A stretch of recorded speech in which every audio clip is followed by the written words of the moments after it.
Hello friends, स्वागत है आपका मेरी यूट्यूब चैनल फायर को कुकिंग क्लास में। तो चलिए आज की रेसिपी हम स्टार्ट करते हैं। રીંગણના પલીતા જે સાઉથ ગુજરાતની ફેમસ રેસીપી છે અને આ રેસીપી હું તમારી સાથે શેર કરીશ પરફેક્ટ માપ સાથે અને ટીપ સાથે।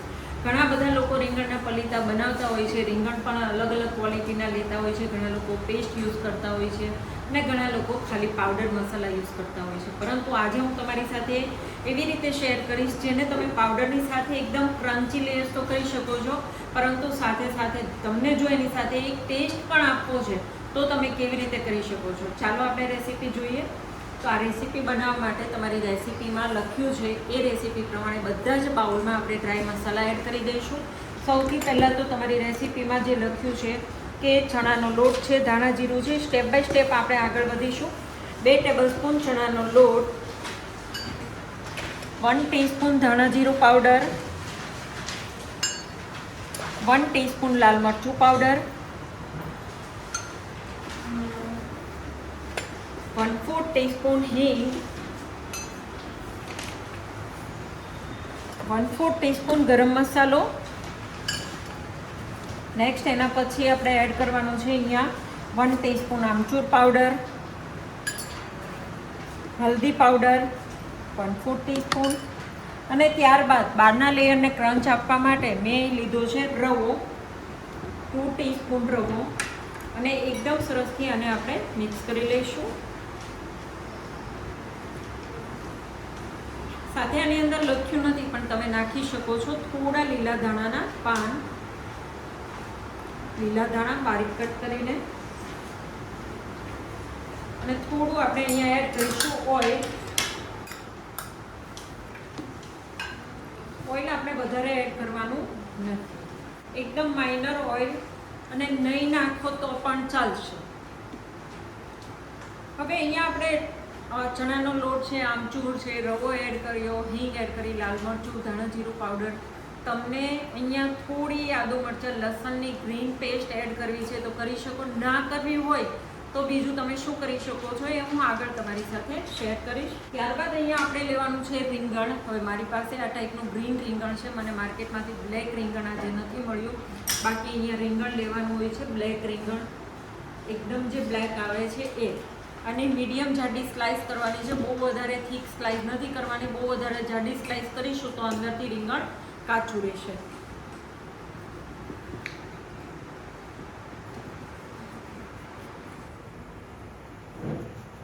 રીંગણ અંદરથી કૂણું હોવું જોઈએ, કડક ના હોવું જોઈએ। આ એકદમ પરફેક્ટ સ્લાઇસ છે, આનાથી ના વધારે પતલી ના વધારે જાડી સ્લાઇસ કરવી। અહીંયા જોઈ શકો છો 1/2 ઇંચ જેટલી स्लाइस है आपकी, કેટલી છે 1/2 इंच જેટલી। હવે શું કરવાનું છે, अगर आपको मेरी ये वीडियो अच्छा लगा है तो प्लीज़ अपने डियर फ्रेंड को शेयर करो और मेरे चैनल को लाइक एंड सब्सक्राइब करना बिल्कुल मत भूलना।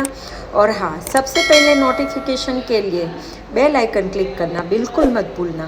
કરી લઈશું ફોલ, જેથી કરીને મસાલાનો ટેસ્ટ અંદર સુધી ચડી જશે।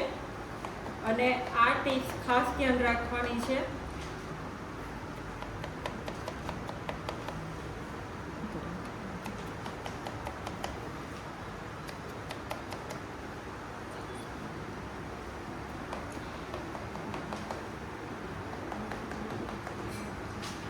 ત્યારબાદ આને કોટ કરી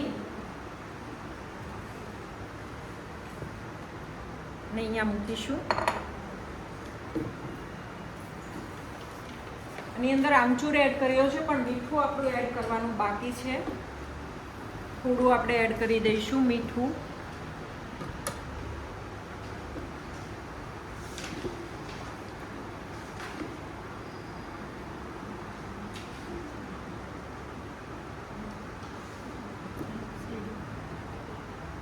થોડું આ રીતે દબાવીને ફેરવશું જેથી કરીને મસાલાનો એકદમ સરસથી કોટ લાગી જશે।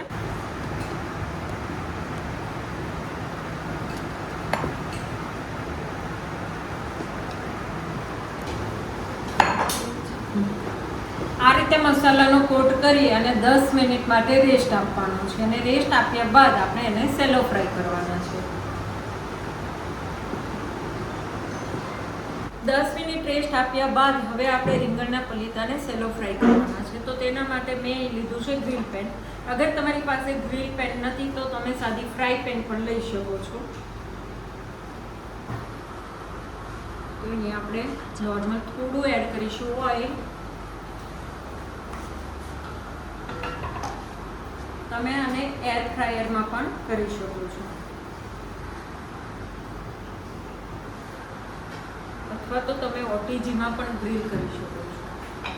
ઓટીજીમાં જો તમને ગ્રીલ કરવું છે તો આગળ પાછળ થોડું બ્રશથી ઓઇલ કરી અને તમે ઓટીજીમાં 180 પર 10 મિનિટ માટે ઉપરની રેક અને નીચેની રેક બંને રેક ચાલુ કરીને કરી શકો છો. નોર્મલ તેલ ગરમ થાય ત્યારબાદ આ પલીતાને આપણે એડ કરી દઈશું પેનમાં.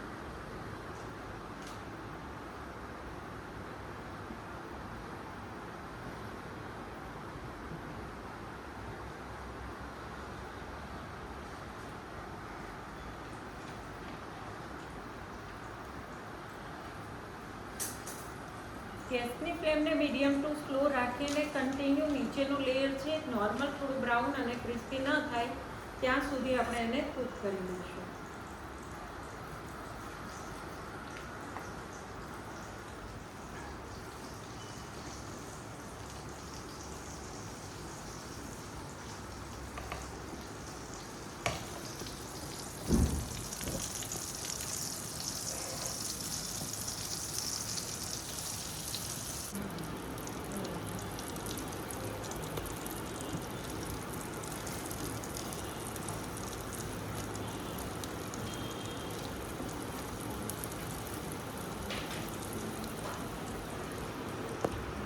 અને ફરીથી સેકન્ડ સાઈડ આપણે ફ્રાય થવા દઈશું.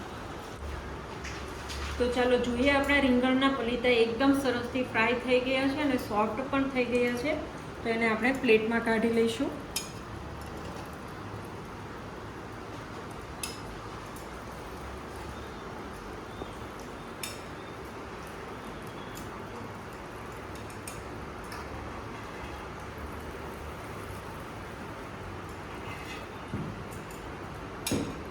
તો ચાલો હવે આપણે પ્લેટિંગ કરી લઈએ.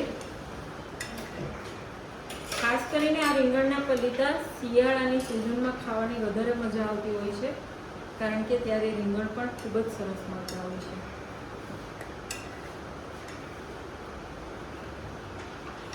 હવે રેસીપી બનાવતા ટાઈમે મેં તમને કીધેલું હતું કે અગર આપણે આદુ મરચાં લસણની પેસ્ટ આની અંદર એડ નથી કરતા અને આપણે વધારે સારો ટેસ્ટ લાવવો હોય તો આપણે શું કરી શકીએ.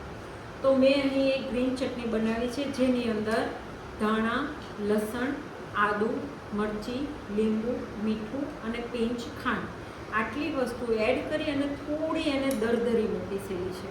પીસતા ટાઈમે ખાસ ધ્યાન રાખવાનું છે કે આની અંદર બહુ પાણીનો ઉપયોગ કરવાનો નથી.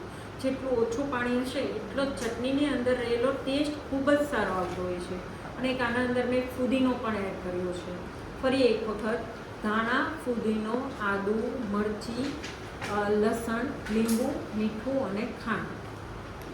તો હવે આ પલીતા ઉપર આપણે થોડી એવી ચટણી આ રીતે સ્પ્રેડ કરીશું.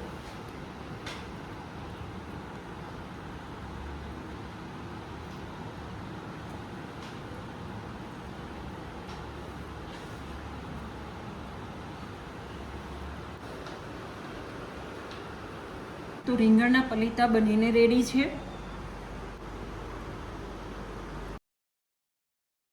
Thank you for watching my videos.